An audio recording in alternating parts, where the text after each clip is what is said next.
Hallo meine Freunde, hola Madridistas, chaotische Zeiten bei Real Madrid und gestern die nächste Episode. Auf der einen Seite hat Real Madrid historische Strafen für einen Aurélien Tchouaméni und einen Fede Valverde verhangen. Gestern ein offizielles Kommuniqué, was da los ist, schauen wir uns natürlich an. Dann hat der Franzose sich auch zu Wort gemeldet, hat selber ein Statement zu dieser ganzen Situation gegeben. Ja, das schauen wir uns an und vergleichen das mal ein bisschen mit dem Statement von Fede Valverde. Aber, als wenn das nicht genug Ereignisse für einen Tag wären, nein, hat Fabrizio Romano gestern offiziell bestätigt, die Operation José Mourinho hat begonnen. Das Ganze ist inzwischen bestätigt von Mario Cortegana, vom Marca, vom AS. Und im El Larguero gehen die sogar so weit zu sagen, es wäre eine Überraschung, wenn er nicht der nächste Trainer von Real Madrid wäre. Also, was da los ist, meine Meinung zu diesen Situationen, natürlich in diesem Video. Und ganz am Ende hat Toni Kroos sich zu Wort gemeldet. Ja, und diese Aussagen werden euch interessieren. Also, viel Spaß beim Video.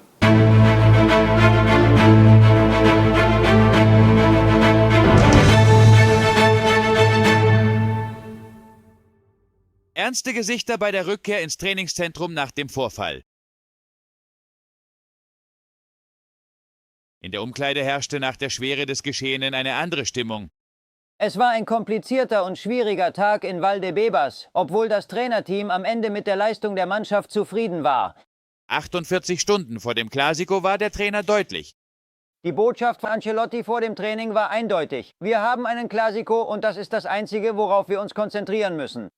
Mehr als 2 Stunden des Zusammenseins und Arbeitens in einer angespannten Atmosphäre. Anders als sonst. In einer Umkleidekabine, in der nun auch Mbappé ist, der im gleichen Tempo wie seine Teamkollegen trainiert hat und im Camp Nou dabei sein wird. Ja, ich habe mich dafür entschieden, mit dieser Intro anzufangen, damit ihr so ein bisschen die Stimmung fühlt, die bei Real Madrid gerade auf dem Trainingsplatz herrscht, gerade in Valdebebas herrscht, nach diesen Ereignissen. Ja, die mich nur zum Kopfschütteln bringen. Ich kann immer noch nicht glauben, dass das wirklich passiert ist. Unser Verein ist zurzeit die Lachnummer in der Welt des Fußballs. Und wir Madridistas müssen da durch. Es ist einfach nur peinlich, was für eine Außendarstellung Real Madrid gerade abgibt. Naja, aber es heißt ja in guten und in schlechten Zeiten. Und ich glaube, nach dem Tal kommt der Berg. Bessere Zeiten sollten auf Real Madrid zukommen. Naja, viel schlimmer geht es nicht, obwohl ich bleib lieber leise. Nicht, dass morgen der nächste Skandal irgendwo um die Ecke kommt. Ja, ihr habt gehört, unsere Jungs bereiten sich auf dem Trainingsplatz vor. Morgen ist immer noch El Clásico und gefühlt interessiert es irgendwie keinen. Aber morgen ist das große Spiel Barcelona gegen Real Madrid. Real Madrid muss gewinnen, damit der FC Barcelona nicht in unsere Gesichter reinfeiert. Also ich hoffe, unsere Jungs haben zumindest den Anstand, da morgen ein anständiges Spiel abzuliefern. Und so wie es aussieht, ihr habt es gerade selber gehört, wird ein Kylian Mbappé mit auf dem Platz stehen. Einen Punkt zu Kylian Mbappé wollte ich aber mit euch noch teilen. Und ich habe den Franzosen sehr viel durchgehen lassen. Im Gegenteil, ich habe ihn in den letzten Videos sogar verteidigt, weil ich gesagt habe, ich verstehe einen Kylian Mbappé, dass er sauer ist, dass die anderen einen Xabi Alonso gekickt haben. Ich habe ja genau das Gleiche gedacht. Ich bin ja auch noch der Meinung, ein Xabi Alonso, das war das beste Trainerprojekt in der Welt des Fußballs. Also ich konnte einen Mbappé verteidigen oder nachfühlen, wie er sich gefühlt hat. Ja, wisst ihr, wo meine Geduld bei einem Kylian Mbappé endet? Und zwar, vorgestern wollte ich ihn ja sogar noch in Schutz nehmen, als diese Bilder erschienen sind und es hieß, er hätte von dem Streit gewusst und ist trotzdem so lächelnd aus Valdebebas rausgefahren. Danach kam die Information, nein, er war raus, bevor das ganze Trara war. Aber wenn man ehrlich ist, als wenn er nicht diese ganzen Spannungen in den letzten Wochen, in den letzten Monaten bemerkt hätte und auf dem Trainingsplatz vielleicht sogar gesehen hätte, was da abgeht. Naja, wie dem auch sei, das kann man ihm vielleicht alles noch verzeihen. Aber was für mich absolut unverzeihlich ist, dass er am Tag nach dem Streit, also gestern, so zum Training fährt. Lächelnd. Ist das dein Ernst? Real Madrid geht vor die Hunde, Wir Fans haben harte Zeiten. Wir Fans schämen uns für das, was gerade in unserem Verein passiert. Und du, nach 2 Horrorsaisons am Stück, wo du angezählt wirst von den Fans, lächelnd, nachdem einer von deinen Teamkameraden mit einer Schädelhirntrauma im Krankenhaus lag, blutend am Boden mit einer Platzwunde. So kommst du zum Training. Also, ganz ehrlich, ich bin immer noch der Meinung, Real Madrid braucht eine Grundsanierung. Es stimmt an so vielen Ecken und Enden nicht und ich weiß nicht, ob ein Trainer das alles in den Griff bekommt. Ja, regt mich immer noch auf, wenn ich diese Szene sehe. Ja, wie dem auch sei, ich musste mich da ein bisschen ausholen. Real Madrid hat gestern ein offizielles Statement gemacht, wo sie die Ergebnisse des Disziplinarverfahrens mitgeteilt haben. Lesen wir uns das zusammen einmal durch. Real Madrid gibt bekannt, dass unsere Spieler Federico Valverde und Aurélien Tchouaméni nach den Ereignissen, die gestern zur Einleitung eines Disziplinarverfahrens gegen sie führten, heute beide vor dem zuständigen Ermittler erschienen sind. Während des Auftritts brachten die Spieler ihre tiefste Bedauerung über das Geschehen zum Ausdruck und entschuldigten sich gegenseitig. Sie haben sich außerdem beim Verein, ihren Teamkollegen, dem Trainerstab und den Fans entschuldigt und sich beide Real Madrid zur Verfügung gestellt, um jede vom Verein als angemessen erachtete Sanktion zu akzeptieren. Angesichts dieser Umstände hat Real Madrid beschlossen, gegen jeden Spieler eine Geldstrafe von 500.000 Euro zu verhängen und damit die entsprechenden internen Verfahren abzuschließen. Ja, ihr habt es selber gehört oder gelesen, jeder Spieler muss 500.000 Euro bezahlen. Und ich weiß, hier spalten sich jetzt die Meinungen. Einige sagen, 500.000 Euro ist für die doch nichts, das sind alles Multimillionäre. Aber selbst wenn man Multimillionär ist, ich glaube, so 500.000 bringt zumindest mal so ein kleines Zucken. Also ich glaube, selbst die sagen bei 500.000 nicht, ach komm, ist mir scheißegal, das ist irgendwo ein Haus, was die hätten kaufen können. Und kein schlechtes. Ja, wie dem auch sei, warum ich das eine historische Strafe nenne, die höchste Strafe, die Real Madrid meines Wissens bisher überhaupt vergeben hatte, war damals an einen Nicolas Anelka und das waren damals 30.000 Euro. Also ich weiß, Inflation und die Gehälter, Fußball ist explodiert, aber 500.000 Euro ist schon eine Hausnummer, die die Spieler da trifft, wo es die am meisten wehtut, nämlich im Portemonnaie. Und trotzdem werde ich das Gefühl nicht los, das war eine historische Chance für Real Madrid, eine deutlich härtere Strafe abzugeben. Vor allem in der Liga geht es doch um nichts mehr. Real Madrid hätte es sich doch einfach machen können, beiden Spielern 3 Spiele Sperre geben können und dann wäre die Saison quasi für die gelaufen oder, was weiß ich, 5 Spiele, was auch immer, um zu symbolisieren, wie viel Schaden sie verursacht haben, wie viel Schande die über den Verein gebracht haben. Also für mich ist die Strafe immer noch zu niedrig und ein kleiner Hinweis, logischerweise, einige haben ja verlangt, die müssen beide verkauft werden, Valverde muss verkauft werden, Tchouaméni. Es gibt ja wie immer verschiedene Meinungen, verschiedene Lager.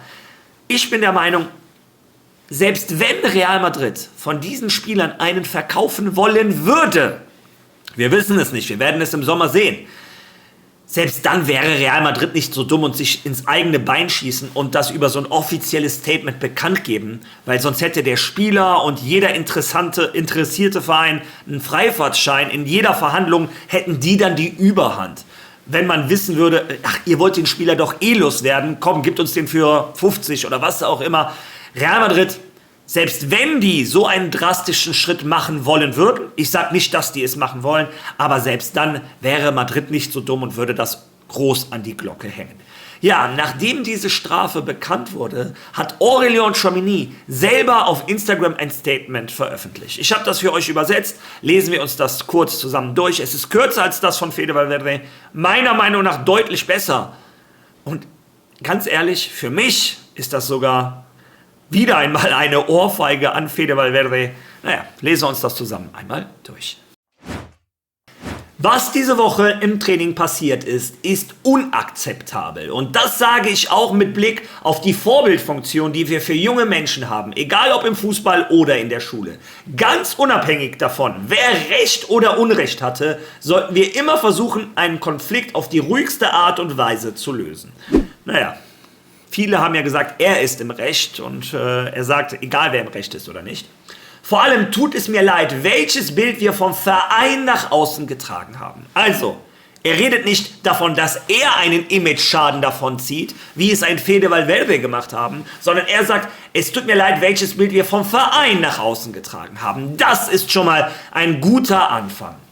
Ich weiß, dass die Fans, der Staff, meine Teamkollegen, die Vereinsführung eigentlich alle sehr enttäuscht darüber sind, wie diese Saison verlaufen ist. Aber Frust kann nicht alles rechtfertigen. Und wenn wir jetzt darüber nachdenken, dass ein Fede Valverde das quasi mit Frust rechtfertigen wollte, weil er hat ja geschrieben, es tut mir leid, aber ich war so frustriert über die Saison, Real Madrid bedeutet mir so viel, der Frust war quasi schuld. Und Tchouaméni schreibt in seinem Statement, Frust kann nicht alles rechtfertigen, ist für mich auch ein deutlicher Wink in Richtung Fede Valverde. Es geht nochmal weiter. Solche Vorfälle können zwar in jeder Kabine passieren, genau das, was ein Fede Valverde gesagt hat, aber sie sind Real Madrid nicht würdig. Also auch da wieder meiner Meinung nach ein Wink an Fede Valverde. Fede Valverde hat gesagt, so etwas passiert in der Fußballkabine. Schuld ist derjenige, der das an die Öffentlichkeit trägt. Dass wir einen Maulwurf in der Kabine haben. Tchouaméni sagt, solche Vorfälle können zwar in jeder Kabine passieren, sind aber Real Madrid unwürdig. Amen. Das möchte ich lesen. Vor allem, weil Real Madrid der meistbeachtete Verein der Welt ist. Jetzt ist allerdings nicht mehr der Zeitpunkt, darüber zu diskutieren, wer was getan hat oder gesagt hat oder wer Recht bzw. Unrecht hat. Ich akzeptiere die Strafe des Vereins und stehe dafür ein. Auch meiner Meinung nach, vielleicht überinterpretiere ich das, aber wieder ein kleiner Wink in diese Richtung. Fede Valverde hat sich ja darüber beschwert, wer das Ganze veröffentlicht hat. Naja, wir bleiben eine Familie, auch wenn es manchmal Meinungsverschiedenheiten gibt. Trotzdem müssen wir unsere gemeinsamen Ziele immer über alles andere stellen. Ich habe mich bei der Mannschaft entschuldigt und ich möchte mich auch bei allen Madridistas entschuldigen. Ist das so schwer, Fede Valverde? Das ist ein vernünftiges Statement. Er macht klar, er ist nicht größer als der Verein. Ihm geht es nicht um sein Image-Schaden. Ihm geht es um Real Madrid. Dass Real Madrid der größte Verein der Welt ist, über den am meisten geredet wird, was sie für einen Image-Schaden gemacht haben, was ihr für Vorbildfunktionen für Kinder seid, etc. Dieses Statement kann ich 1:1 so unterschreiben. Und ich bin gespannt, ob ich da Hirngespenster habe. Lasst mal eure Meinung in den Kommentaren, ob ihr in diesem Statement auch so ein paar Vorwürfe in Richtung Fede Valverde gesehen habt. Ja, wie gesagt, bin ich da tatsächlich gespannt. Ja, Schluss jetzt mit diesem Kapitel. Kommen wir jetzt zu einem anderen Kapitel, das nicht weniger spannend ist. Und zwar, anscheinend steht fest, wer der neue Trainer von Real Madrid wird. Und eine bessere Quelle in der Welt des Fußballs als Fabrizio Romano ist quasi unmöglich. Hören wir uns mal an, was der Italiener gesagt hat. Eilmeldung: Real Madrid hat die Operation José Mourinho gestartet. Das Comeback von José Mourinho zu Real Madrid ist im Gange. Es finden nun direkte Kontakte statt, trotz öffentlicher Dementis der Beteiligten. Real Madrid spricht mit dem Umfeld von José Mourinho. Der Deal ist also im Gange. Jetzt hängt alles von Florentino Pérez ab. Der Präsident von Real Madrid muss entscheiden, ob er weitermachen, den Knopf drücken und José Mourinho zurück ins Bernabéu holen will oder nicht. Es liegt also ganz bei Florentino Pérez. Mourinho wäre bereit, den Job zu übernehmen. Ich habe euch schon vor langer Zeit gesagt, dass Mourinho offen dafür ist, der nächste Trainer von Real Madrid zu werden, offen für diese Chance. Jetzt finden Gespräche statt. Mal sehen, wie sich Real Madrid entscheidet. Gleichzeitig hofft Benfica, Mourinho halten zu können. Benfica ist bereit, alles zu tun, um Mourinho im Verein zu halten, und sie würden sehr gerne mit ihm weitermachen. Aber das hängt davon ab, was bei Real Madrid passieren wird. Ja, ihr habt es selber gehört. Die Operation José Mourinho hat offiziell begonnen. Es gibt offizielle Gespräche zwischen Florentino Pérez und der Entourage von José Mourinho mit dem Jorge Mendes. Es wird in Spanien sogar berichtet, es gibt schon direkte Gespräche, es wird schon über Vertragsinhalte gesprochen. Im spanischen Radio gehen sie sogar so weit, können wir uns gleich nochmal anhören, dass es eine Überraschung wäre, wenn José Mourinho nicht der neue Trainer von Real Madrid wäre. Ja, und ein Fabrizio Romano hat in seinem etwas ausführlicheren YouTube-Video, das geht natürlich länger, auch gesagt, Ein José Mourinho ist der Meinung, seine Arbeit bei Real Madrid ist noch nicht abgeschlossen. Job is not finished. Also wir wissen dann eigentlich alle, was das bedeutet. Wir wissen alle, welcher der einzige Pokal ist, den ein José Mourinho nicht mit Real Madrid gewonnen hat. Alles andere hat er gewonnen und auch für die Champions League Titel hat er die Weichen gelegt. Also, ich werde gleich meine Meinung nochmal dazu sagen, aber wir müssen uns alle einig sein, oder ich glaube, wir sind uns alle einig, ein José Mourinho hat den Grundstein gelegt für die erfolgreichen Jahre bei Real Madrid. Das hat ein Florentino Pérez selber so auch gesagt und oft in den Medien verbreitet. Er hatte immer eine gute Beziehung zu José Mourinho. Ja, und meine Meinung zu José Mourinho kennt ihr ja. Ich bin der Meinung, er ist nicht mehr the Special One. Er hat nicht mehr das Feuer, was ihn damals so anders gemacht hat. Er ist wesentlich ruhiger geworden. Ja, viele sagen, er ist finished. Aber ich habe es auch schon mal in meinem Video gesagt, als ein Carlo Ancelotti von Everton nach Real Madrid kam, wer hat damals noch an den Italiener geglaubt? Also ich persönlich nicht und kaum einer. Ja, und wir wissen, was danach passiert ist. Inzwischen, bei dem Kindergarten, den wir in Madrid haben, glaube ich immer fester daran, José Mourinho ist die richtige Lösung.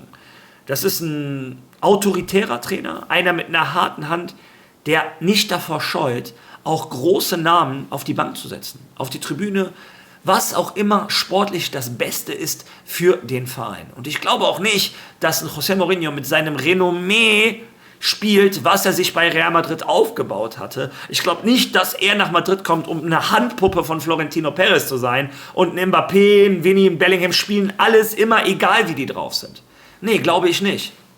Und das glaube ich auch nicht, weil anscheinend auch ein Toni Kroos wieder irgendwie in die Vereinsführung mit eingebaut werden soll.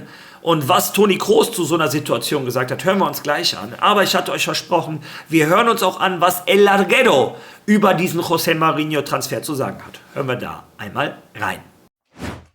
Wir werden erzählen, was wir bestätigt haben. Am Donnerstag, dem 23. April, haben wir bei der Cadena SER eine Information erhalten. Die erste Information, die José Mourinho als Favoriten für die Besetzung der Trainerbank von Real Madrid in der nächsten Saison nannte. An jenem Tag, ich wiederhole Donnerstag, der 23. April, waren bereits steuerliche Angelegenheiten von Mourinho analysiert worden. Und es wurde sogar an Arbeloa gedacht als möglichen Assistenten des Portugiesen für die nächste Saison. Während wir versuchten, die Informationen mit verlässlichen Quellen zu bestätigen, um sie im Radio zu berichten, brachte The Athletic am 28. April die Nachricht des Jahres. Florentino hatte José Mourinho als idealen Nachfolger ausgewählt. Tatsache ist, was gerade erzählt wird. José Félix Díaz berichtet in der Zeitung AS in diesen Tagen, und was in allen Medien Spaniens und Portugals erscheint, ist die einzige Option. Im Moment ist wirklich nur diese Möglichkeit offen. Es wird bereits an sehr konkreten Punkten eines möglichen Vertrags gearbeitet. Und die Nachricht am 9. Mai wäre, dass Mourinho nächste Saison nicht Trainer von Madrid sein wird. Ja, und Übersetzungsprogramme können zwar viel, aber diese Betonung am Ende fehlt. Das, was sie am Ende gesagt haben, es wäre eine Nachricht, also es wäre eine Bombe, quasi eine Information, wenn er nicht der neue Trainer von Real Madrid wäre. Sie haben auch gesagt, Real Madrid verhandelt quasi mit gar keinem anderen Trainer. Nur José Mourinho ist derjenige, der auserwählt wurde. Florentino Pérez scheint den Portugiesen ja quasi als den Feuerwehrmann zu sehen. Denn ich bin auch der Meinung, dass ein José Mourinho zurück nach Madrid kommt, ist der Kabine geschuldet und der jetzigen Situation. Als Real Madrid 2012 war das, wenn ich mich nicht täusche, am Boden war und in der Champions League keine Ahnung wie viele Jahre am Stück nicht aus dem Achtelfinale gekommen ist. Ja, da hat Florentino Pérez gesagt, wir brauchen jetzt eine spezielle Lösung. Wir brauchen einen Feuerwehrmann, jemanden, der das hier wieder alles Leben hier reinhaucht in diese Mannschaft. Und das war ein José Mourinho. Und ich bin der Meinung, wir brauchen ihn heute nötiger denn je zuvor. Denn mir fällt nicht ein, wie wir aus dieser Kabine eine erfolgreiche Fußballmannschaft machen wollen. Ein erfolgreiches Projekt. Ja, wie gesagt, das ist die aktuelle Situation von José Mourinho. Und Fabrizio Romano hat auch klar gemacht, ein José Mourinho soll nicht alleine kommen. Also die kommen jetzt nicht im Doppelpack, aber Real Madrid möchte unbedingt auch einen Toni Kroos wieder zurück in die Institution Real Madrid bringen. Und dabei hat Toni Kroos, ich glaube bei Einfach mal Luppen, bei seinem Podcast mit seinem Bruder, einen sehr interessanten Vergleich gezogen. Hören wir uns den zusammen einmal an. Aber zurück zu Luis Enrique, das andere Detail, was glaube ich gar nicht, weiß ich nicht, ob das so viele dann irgendwie wahrnehmen manchmal des Spiels, der nimmt nach 65 Minuten den Weltfußballer raus, ja, und der geht runter, ist damit fein, der klatscht den ab und macht dann von der Bank aus seine Jungs heiß. Ja, also da gibt es sicherlich ganz viele Gegenbeispiele, wenn du dann eigentlich so deinen Starspieler in der 65. Minute beim Stand von 1-0, nichts ist falsch gelaufen, Champions League Halbfinal-Rückspiel, du spielst ums Finale, ist nicht 93. Nach 65 Minuten nimmt er den raus. Und warum? Weil der gesehen hat, der ist von mir aus platt, ich brauche eine neue Dings und Doué und Kvaratskhelia sind besser heute. Ja. Dann nehme ich den raus. Punkt. Und keiner beschwert sich.